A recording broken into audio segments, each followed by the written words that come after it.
Okay, this is exciting. The first episode of I Am a Well Dweller. If you don't know me, my name is Eric Freiberger, and I am the creator and writer over on the website at thebottomofthewell.com. You can see the address in the credits, and please do head over and check it out and see some of my writing. This is I've been planning for this for a long time. I am excited to start sharing here and seeing where this conversation may go. So what are we doing here today? First, I want to share my talk from last Thursday's live stream conference from Rochester U, where I got to share a bit of a TED talk. And I know some of you may have been praying for me through this and curious what I had to share. So here it is. I'm going to share what I spoke there just a few days ago. I'd like to maybe touch on some of the reflections I had on Richard Beck's talk. I won't spend a lot of time there. I don't want to go down a rabbit trail, but maybe we'll see what comes out of it. Maybe you have some thoughts to what I share, as well as we'll explore where do we go from here. What can we expect in future episodes of I Am a Well Dweller? And I'd love to share with you some of my thoughts, and maybe you have some of your own.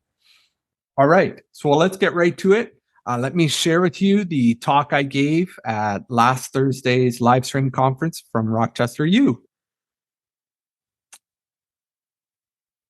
What is humanity that God is mindful of them? So often I think we approach this question with broad strokes to our definition of humanity. We use words like imago Dei, a person with dominion, ethnicity, culture, equality. Perhaps it might be a little rare, but for myself, since I was young, I seem to have internalized or personalized this question for myself. I ask myself the question, what am I that God is mindful of me? In April of 1994, I was involved in a tragic car wreck that killed my mother and left me an incomplete quadriplegic. In some sense, with all the past hopes and potential for the life to come, I felt as though I had been tossed down into a deep, dark well where there was no hope or future. But I was 15 years old and I was young. And I was just beginning my independent life as I moved into the community on my own and started asking that very question as a person wearing a very visible label of disabled. What am I that God is mindful of me? Over the next few minutes, I hope to share a few words with you that have shaped my understanding of how I answered that question and what it means for me to be a described person, one who wrestles with defended false realities and is growing in relationship with a deeper sense of what it means to be human. After my car wreck, I spent the better part of nearly 3 decades building an understanding of who I was as a described person with a visible disability. I worked hard at my physicality and gained my independence in personal care. I became aware of the privileges I had as a Canadian citizen with social health care, accessibility supports, and advocacy groups that offered and helped me fight for financial aid, housing, and community. I learned to see my wheelchair as an extension of myself. And became very proficient with it. Saw it more as kind of an extension of my body in some sense. Not a deficit to my mobility, but a unique ability to move differently from how others around me moved. I fell in love and married my wife, Bonnie, who also is in a wheelchair and inspires me to this day. Together, we designed and built an accessible home for ourselves here in Calgary, Alberta. And I found a deep passion for faith and love for God that would lead me to study a theology degree in Alberta Bible College, and later a master's degree in religious education from Rochester U. There are many narratives that are a part of our descriptive selves, including characteristics, strengths, and circumstances of our family's history. I'm no different, and there's a lot of things that I could still go on sharing with you. But we are not allowed that time today. Disabilities and limitations are a part of all of us and our narratives. What I didn't count on for myself personally was that those narratives and life descriptions can change as I grew older. In June of 2021, I ended up severely damaging my left shoulder, ripping much of the tendons and the muscles in it due to overuse, taking away any abilities for me to be able to do my own care. I was not even able to transfer in and out of my wheelchair anymore. It would need reconstructive surgery in the following October, and I would need to remain in hospital care throughout all that time. Due to the inexperience with spinal cord patient care needs while I was in hospital, I also developed a pressure wound following the surgery. As a result, over the course of all that time period, and all while in the midst of a global pandemic, I spent the next year and a half on my side in a single hospital bed, alone in a room. I did everything in that hospital bed. I ate, I slept, I worked with my physiotherapists on my arm exercises. I read, I listened to music, and I watched TV all on my little iPhone screen. And yes, I bathed and I went to the washroom in that same very bed. I was very much aware that I had COVID patients in the rooms next door to me on either side and down the hall, and that we shared the same nurse who tried to care for each of us equally while not transmitting or passing on viruses and infections. There's a lot more to this story, of course, in a lot more details. But all this is just some of the descriptive truths to what was happening in my life and the changes that I was going through. Deep down, I was being confronted by some of my own defended false truths and realities that I had told myself about the abilities and the life that I had that would not change. There's a great movie out there called The Whale, and there's this really powerful scene in it where Charlie is confronting the young evangelist in his home about some of the false defended truths that this young man had. And he screams at him, "Do I disgust you?"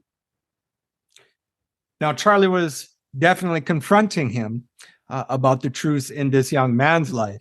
But as I watched the scene, I began to weep. I began crying quite profusely, not because of what was happening to that young man or to Charlie, but rather because of what was happening inside me, as I recognized and realized that was the very question I was asking myself 2 years ago in that hospital bed. Do I disgust myself?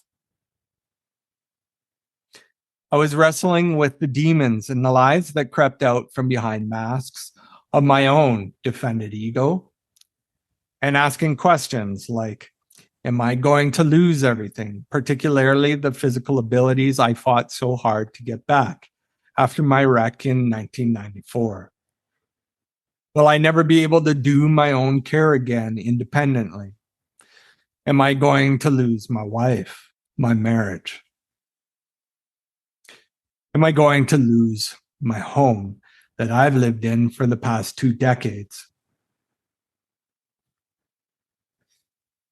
I tell myself things like, it's been months since I've seen any visitors or anyone come to see me. I may as well be dead and buried. Would it be better off to be dead? And of course, that very social question, of what does it mean to die with dignity. Now, I just want to add here a little bit and say I think we spend way too much time talking about what it means to die with dignity, rather than asking the very real and helpful question of what does it mean to live with dignity. I felt very much like I had once again been thrown down into the bottom of a deep, dark well that I would never get out of again. We cannot overcome these defended false realities, however, by climbing out of those wells we find ourselves in and leaving those false truths buried behind us. We have to bring them up with us into the light and teach the world around us what it means to live with them, while deconstructing them and the masks and the lies to which they tell us. There's this question, what have you learned about God? They want me to explore this. And I am asked, I've been asked several times over the years, have I ever doubted in God's existence? Truth is, no, I've never really doubted in God's existence. I've always known that he is real and he is there deep down. But I have wrestled like Job with the question of, does he know who I am, or does he care about me personally? Even during the times of greatest struggle, it's not necessarily every moment, but throughout those times, there's these kind of glimmers and sparkles of personhood, which God gives to me, I guess, where he lets me know he's there.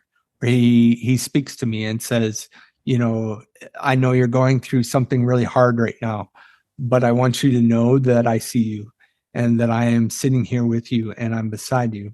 Particularly, he speaks often to me through the passage of Psalm 46 and the words of the psalmist, who said, God is our refuge and strength, a very present help in trouble. Therefore, we will not fear, though the earth gives way, though the mountains be moved into the heart of the sea, though its waters roar and foam, though the mountains tremble at its swelling. There is a river whose streams make glad the city of God, the holy habitation of the Most High. God is in the midst of her. She will not be moved. God will help her when morning dawns. The nations rage, the kingdoms totter. He utters his voice and the earth melts. The Lord of hosts is with us. The God of Jacob is our fortress. Come, behold the works of the Lord, how he has brought desolation on the earth. He makes war cease to the end of the earth. He breaks the bow and shatters the spear. He burns the chariots with fire. Be still and know that I am God. I will be exalted among the nations. I will be exalted on the earth. The Lord of hosts is with us. The God of Jacob is our fortress.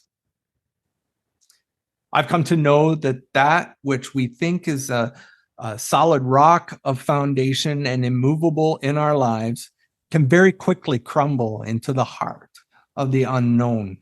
But as those parts of our formed descriptive selves sink beneath the waves of uncertainty, our deeper sense of what it means to be human, our formlessness, becomes revealed within God's embrace as he calls us beloved. I want to thank Rochester U for the opportunity to share with them and to talk with them about this very important question for our day, I think, of what does it mean to be human, that God is mindful of them. I want to thank Dr. Mark Love for inviting me and opening the doors for this. But as I leave them and I leave you, a little bit later, but I left them with the words of Beth Allen Slevkoff, whose words mirror my own. Perhaps the fact that I will most likely begin and end my pilgrimage in this world diminished is by design. Perhaps the brutal letting go of ego, of expectations, of control is not only a part of aging, but a preparation for my homegoing. So there you have it. That is what I shared in Rochester U's live stream conference last Thursday. I have no idea how it might have impacted them or some of their afterthoughts, but I hope it leaves you with some great thoughts as to what it means to be human in the midst of great struggle, in the midst of facing physical disabilities and mental anguish, those defended false truths that you wrestle with. Let me know what you think and drop a comment. You know, Richard Beck spoke in the conference as well, and I was really excited to hear what he had to say. He talked about three particular elements of finding joy and happiness through gratitude, awe, and cosmic mattering. I'm not going to go really into those, but what I really found myself kind of pondering and taking away from him was he wanted to see, I think he wanted us to really be moving away from kind of a affirming society to more of a resolving on an utter dependence on God. And it kind of gave me this feeling of God being aloof, which I didn't quite understand. Moving away from our need for relationships in community to moving to our relationship and utter dependence on God. And I do get some of that. I realize we don't want to make people our pet projects and feel that we are obliged to make an affirming, over-affirming nature to our relationship on others. But I also think that we can't truly find a sense of dominion and responsibility to care for our brother and sister apart from a dependence on humanity too. As a person with a disability, I can truly say I depend. I absolutely interdepend on the community around me to affirm my human nature and affirm my belonging and need in this world, not for the sake of what I do, but rather for who I am. And I'd love to hear what Richard Beck might respond to with that, but I probably never will. But anyways, all right. So what's next? What do we do from here on I Am a Well Dweller? You know, I've been thinking about doing these videos for a while. And one of the reasons why I wanted to do it was maybe have a place to share my blog posts in a different format, in audio format. And maybe take some off the page commentary to it and share how I might expand on it or go deeper or even simplify it as I know sometimes I get pushback on.